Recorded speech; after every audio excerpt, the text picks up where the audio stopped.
You are now listening to the Pure Gold Business Podcast, the show built for business owners who are serious about doing the work, the real work, of building something that lasts. Every week, we bring you straight talk on the systems, the strategy, and the mindset shifts that separate businesses that struggle from businesses that scale. I'm your host, Angelo Cottingham, founder of Pure Gold Business Solutions. And whether we're going deep on a concept, sitting down with a fellow business owner, or working through your challenges live on air, one thing stays the same. You're going to leave this show with something you can use. So grab a pen, grab a notepad, and get ready for today's show. Welcome back to the Pure Gold Business Podcast. I'm Angelo Cottingham, business coach, consultant, and founder of Pure Gold Business Solutions. Last episode, we were deep diving in Pillar 3, marketing. We talked about attention, how it works like money, how you get it, hold it, leverage it. We talked about direct response, the front end and the back end, the funnel. And I told you something at the end of that episode. I said the follow-up is where it closes. The nurture sequence is what converts. I told you we go deeper on that in episode 5. Well, here we are. But I also need to be honest with you because sales is bigger than just follow-up. So today, we're going all the way in. We're covering Pillar 4, sales, specifically the two systems inside that pillar, lead management and sales acquisition. By the time this episode is over, you're going to understand how business moves through your leads, how follow-up in a way that actually converts, and how to have a sales conversation that doesn't feel like selling. Let's get into it. Now, as I usually do, I'm going to ask you something. How many leads do you have right now that have gone quiet? Someone who expressed interest, commented on a post, sent a DM, maybe even got on a call, and then nothing. They didn't say no, they just went quiet. And what did you do? If you're like most founders, you followed up once, maybe twice, and then you convinced yourself they weren't interested and moved on. Here's what I need you to hear. That wasn't a dead lead. That was a lead you abandoned. There's a difference, and that difference between following up with discipline and giving up after 2 touches is often the difference between a business that's growing and a business that's grinding. Sales is not a moment, it's a system, just like everything else. And today we are going to build it. And I want to start here because if you listen to episode 4, you heard what marketing sounds like. You know in your head that you're in marketing mode. Content, attention, funnels, organic, paid. That's pillar 3 thinking. Pillar 4 is a different gear. Here's the handoff I need you to understand. Marketing's job is to generate interest. Sales' job is to convert it. Marketing gets them warm. Sales closes them. But here's where most founders fall apart. They treat these as 2 separate things that live in 2 separate worlds. They're not. The best sales process is a direct extension of your marketing. Same message, same positioning, same language, just moving the person from interested to committed. Think about the business system map. Lead source, lead capture, follow-up, pitch the offer, client onboarding, service delivery, retention, and upsell. Marketing owns the first 2. Sales owns the middle, and your operations system owns the back end. Today, we're living in the middle. Follow up and pitch the offer. That's lead management and sales acquisition. And the reason most businesses bleed money here is because there's no proper system. There's intention, there's effort, but there's no actual system. So let's build one. First, I need to clear something up. Most founders think they have a lead list. What they actually have is a contact list. Those are not the same thing. A contact is someone who showed interest once. A lead is someone in an active relationship with your process. A prospect is someone who's been qualified and is decision ready. You're treating all three the same way, reaching out with the same message, on the same timeline, with the same ask. You're not managing leads, you're just sending messages. Lead management is about knowing where someone is in their decision making process and responding to that specifically, not where you want them to be, where they actually are. That distinction changes everything. Here's a concept I want to carry with you: lead temperature: cold, warm, hot. Cold, someone who's heard of you. Maybe they follow you on social. Maybe they downloaded your freebie, but they haven't engaged beyond that. They're not ready to buy. They need to be warmed up. Warm, someone who's engaged. They've consumed your content. They've asked a question. They're in your world. They're paying attention, and they're starting to see themselves as someone who could work with you. Hot, someone who's ready. They've raised their hand, booked a call, sent a DM, asked about pricing. This person is close. They just need the right push. Your job is not to pitch cold people. Your job is to move people from cold to warm to hot and then close. What moves them? Consistent content, value, trust. In other words, everything we built in episode 4. That is why marketing and sales aren't separate. Marketing heats the lead, sales closes the heat. Now, I want to say something that might be a little uncomfortable for some entrepreneurs out there. Timing kills more deals than objections do. Most founders who think they got a no actually got a not yet, and they never came back. Think about your own buying behavior. How many things have you purchased 6 months after you first saw them, a year later, because the timing finally lined up? Your leads are the same way. Someone who didn't buy in January might be ready in April, not because the offer changed, because their situation did. Your job is to still be present when that shift happens, and you can't be present if you gave up after 2 follow-ups. This is why lead management is a system, not an activity. You need a CRM, you need stages, you need follow-up sequences to keep people seeing you at all times, even when you're not actively thinking about it. The businesses that win are often not the ones with the best offer. They are the ones that stayed in front of the right person long enough to be there when they were ready. I promised you in episode 4 that we break down the follow up. Well, here it is. Most founders follow up wrong, not because they don't care, because they only know one move: the check in. Hey, just following up. Hey, wanted to circle back. Hey, did you get a chance to think about it? That's not follow up. That's noise. And after enough of it, people stop responding. Not because they're not interested, but because you've given them no reason to engage. You've given them no reason to care. Real follow up has a structure. Let me give you what I call the 3-touch minimum. Touch 1, value delivery. Before you ask for anything, give something.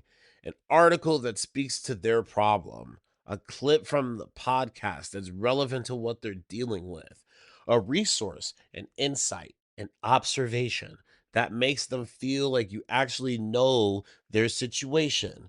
Not a pitch wrapped in a gift, actual value.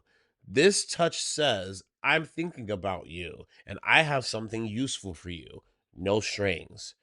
Touch 2, soft engagement. Ask a question, a real one, something about where they are, what's changed, what's still the problem. This touch says, I'm interested in your situation, not just in closing a deal. And it gives them an easy on ramp to re engage the conversation without feeling like they're walking into a pitch. Touch three, the direct ask. Now you can ask, not with pressure, with clarity. I think there's a real fit here. Here's what's working together looking like right now. Are you open to a conversation about it? Three touches, three different energy levels: value, question, ask. That's a follow up sequence. Now, I need to be honest about something. Three touches is the minimum before you reassess if it's not the ceiling. Some of your best clients will require seven, eight, nine touch points before they say yes. That doesn't mean they're not interested. It means they need time, they need trust, they need to see you consistently showing up before they're willing to bet on you. This is where your email list earns its keep, your podcast earns its keep, your content earns its keep. Every piece of content you put out is a touch point for every lead in your world. You're following up with 50 people at one time every time you post. This is the organic to sales bridge. Marketing keeps you present, follow up keeps the conversation alive, and together they move something from curious to committed. One more thing on follow up: automate what you can, personalize where it counts. Your CRM and your email sequences handle the routine touches. That keeps you consistent without consuming your entire schedule. But when someone raises their hand, when someone replies, when someone books a call, when someone sends a DM, that's when you step in personally. The system keeps the door open. You're the one who walks through them. Everything we talked about so far assumes you have leads to manage. So let's back up, because some of you are earlier in the process. You're not dealing with a lead management problem yet. You're dealing with a lead generation problem. You don't have enough people in your world to manage. That's a sales acquisition problem, and it has a different solution. Most founders are doing one of two things. They're either waiting for inbound, posting, hoping, waiting for someone to reach out, or they're doing cold approach wrong, spray and pay, generic DMs, anyone who looks like they might have money. Neither of those is a strategy. Here's what I want you to think about instead: warm acquisition. Warm acquisition is the practice of reaching out to people who are already somewhat aware of you or who are in the right circles to know who you are. This is a different scenario from cold approach because the groundwork is already laid.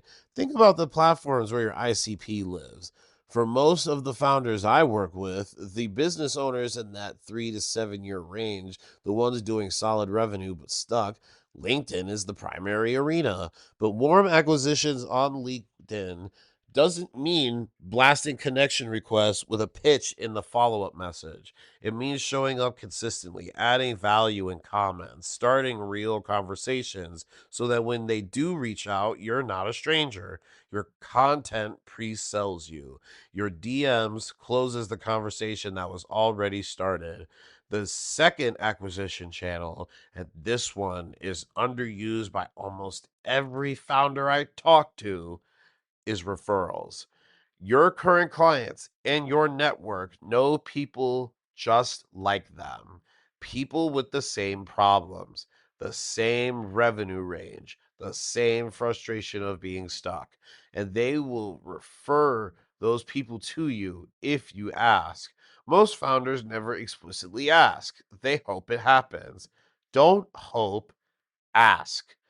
Is there anyone in your network who you think could benefit from what we've built together? That's it. That's simple. The third channel is your workshop funnel. The free workshop is designed specifically to move someone from consistent consumer to sales conversion. Now, I'm using the example of a workshop because that's what I do. I have one coming up on the 20th. But this doesn't necessarily have to be the workshop. This could be a free training that you recorded. It could be a PDF. It could be a list of PDFs that you could use. But all that matters when you do this is you have to show up, deliver value, and demonstrate exactly what you do and how you think. And at the end of it, the people who belong in your world will self select. They raise their hand, they book the call, they ask about working together. That's not selling, that's positioning. And if that's the cleanest acquisition channel you can build because the lead is already educated, already bought in, and already respects you before they ever get on a call, content, LinkedIn, referrals, workshops, PDF lists. Those are your acquisition channels. Work with intention, and your lead management problem will grow. Well, I should say shrink very quickly. Let's talk about the actual call itself, because this is where a lot of founders fall apart. Not because they don't know their offer, not because they can't articulate the value, but because they go into the call thinking like a salesperson instead of thinking like a consultant. Here's the reframe I want you to make. The sales conversation is not a pitch, it's a diagnostic. Your job on the call is not to convince someone to buy from you. Your goal is to understand their situation deeply enough to know whether you can actually help them. And if you can, to show them exactly what that looks like. That's a completely different energy. Here's the structure I want you to follow. Step one, current state. What's actually happening in their business right now? Not the surface stuff, the real stuff. Where's the revenue? Where's the breakdown? What are they spending their time on that they shouldn't be? What's keeping them from growing? Ask questions and actually listen. Don't be formulating your pitch while they're talking. Be curious. Step two, desired state. Where do they want to go? Not just, I want more revenue. Get specific. What does success look like in 12 months? What changes in their day to day? What do they finally stop doing? What does their life look like on the other side of the problem they're in? Step three, the gap. Name it. Now that you know where they are and where they want to go, you can clearly identify what's missing. And here's where your expertise shows up, not as a pitch, as a diagnosis. Here's what I'm hearing. You're doing X, but the problem is Y, and that's what's missing is Z. When you can name the gap with more clarity than they can, you're just become the expert they need. Step four, the bridge. Show them the path from where they are to where they want to go and show them your role in building it. This is where you present the offer not as a product you're selling, as a solution to the specific problem you just diagnosed together. The offer doesn't feel like an offer when it's the logical conclusion of an honest conversation. It feels like the obvious next step. Here's what I also want you to understand. The founders who say, I'm not good at sales, are almost always really good at helping. They just haven't connected those two things yet. Selling done right is helping. When you believe in your offer, when you've seen it change businesses or individuals, when you know that the person across from you is leaving value on the table by not taking the next step, selling them is not pressure, it's service. Now, let's talk about objections because this is where deals die that should have closed. The founder gets to the end of the conversation. Things were going well. And then I need to think about it. It's a little bit outside of my budget right now. I need to run this by my partner. And the founder folds, backs off, says, totally understand, take your time, sends a follow up email that never gets answered. Here's what I need you to understand: objections are not rejection, they're information. A person who doesn't care doesn't object, they just disappear. An objection means they're still in the room, still engaged, still considering. Your job is to understand what's actually being said, because almost every objection is one of three real concerns.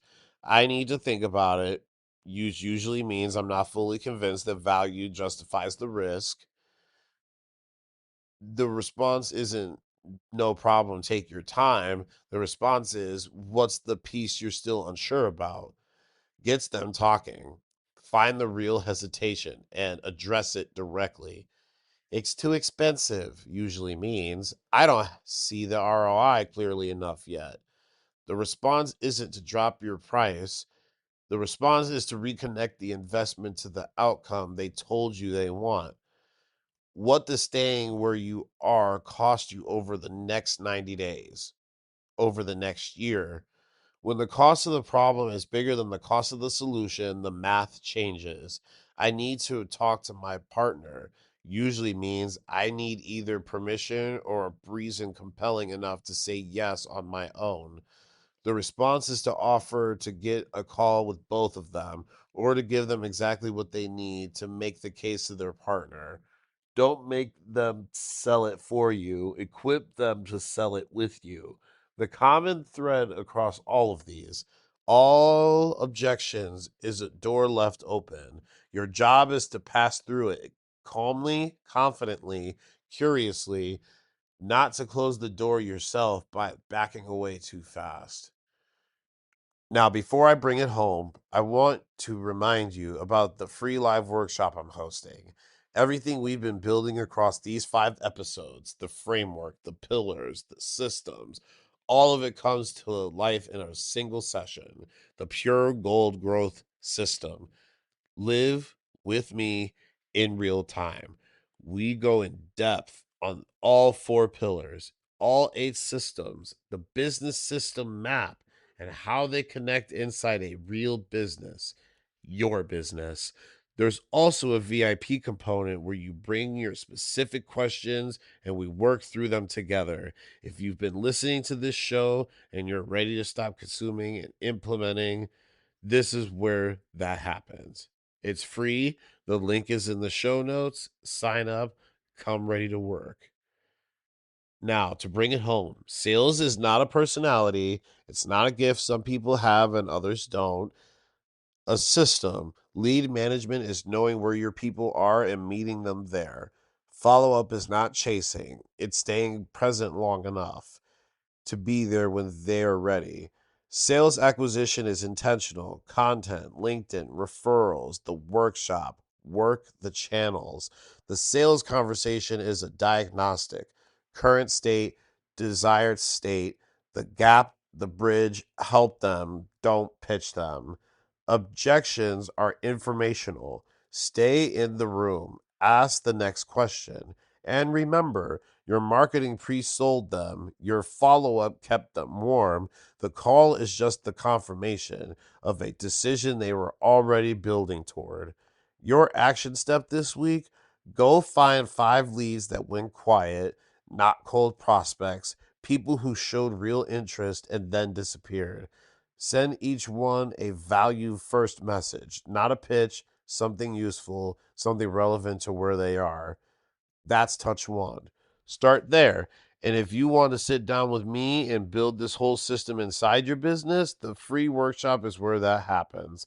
Link is in the show notes. Don't skip it. If you haven't grabbed the Pure Gold Business Playbook yet, it's free. It lays out the entire framework, and we cover that on the show. Start there.